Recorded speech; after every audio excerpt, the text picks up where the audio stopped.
दोस्तों अक्सर आपने देखा होगा कि लोग शिव मंदिर में जो शिवलिंग पर चीज़ें चढ़ाई जाती हैं उनका सेवन करते हैं, यानी जैसे प्रसाद चढ़ाते हैं उसे शिवलिंग से उठाकर खा लेते हैं, या जल चढ़ाते हैं उसका सेवन कर लेते हैं, या फिर बेलपत्र का सेवन करते हैं। दोस्तों शिवलिंग पर चढ़े हुए बेलपत्र का सेवन करना आजकल आम बात बन गई है। जिसे देखो वह शिवलिंग पर चढ़ा हुआ बेलपत्र खाता है, क्योंकि दोस्तों उसके पीछे इन लोगों का मानना होता है कि हम शिवलिंग पर चढ़ा हुआ बेलपत्र खा लेंगे तो उससे जो हमारे शरीर के अंदर जितने भी रोग हैं वो सारे दूर हो जाएंगे। तो दोस्तों इसी धारणा को ये लोग ध्यान में रखकर शिवलिंग पर चढ़े हुए बेलपत्र का सेवन करते हैं। वहीं कुछ लोग शिवलिंग पर चढ़े हुए प्रसाद खाते हैं और वहीं कुछ लोग शिवलिंग पर चढ़ा हुआ जल भी पीते हैं। तो दोस्तों क्या यह सही है? क्या आपको इस चीज़ का कोई दोष लग रहा है? तो दोस्तों आज के इस वीडियो में हम आपको इसी से जुड़ी हुई पूरी जानकारी देंगे कि यदि आप भी शिवलिंग पर चढ़ा हुआ प्रसाद खाते हैं, बेलपत्र खाते हैं, जल पीते हैं तो इसका आपके जीवन पर क्या असर पड़ेगा।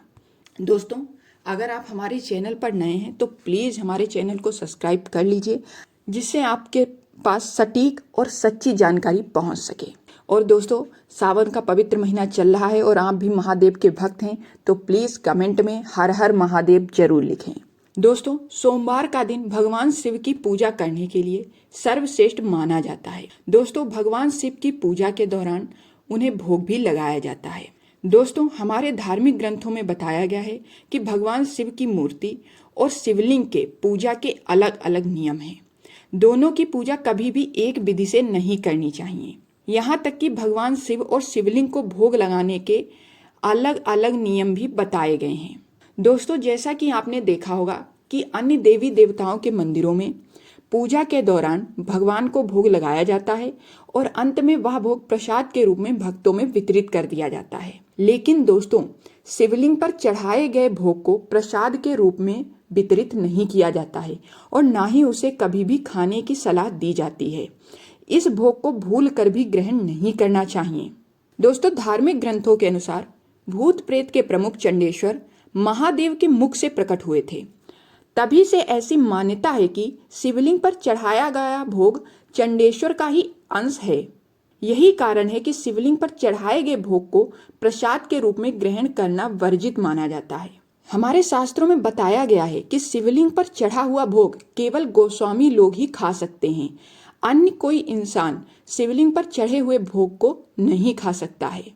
धार्मिक ग्रंथों के अनुसार भगवान शिव की मूर्ति पर चढ़ाया गया भोग प्रसाद के रूप में ग्रहण किया जा सकता है, लेकिन दोस्तों शिवलिंग पर चढ़ाया गया भोग प्रसाद के रूप में ग्रहण नहीं किया जा सकता, चाहे शिवलिंग पर चढ़ाया गया जल ही क्यों ना हो और चाहे शिवलिंग पर चढ़ाया गया बेलपत्र ही क्यों ना हो। शिवलिंग पर चढ़ाए गए भोग को खाने से आपके पुण्य कर्म का क्षय हो जाता है।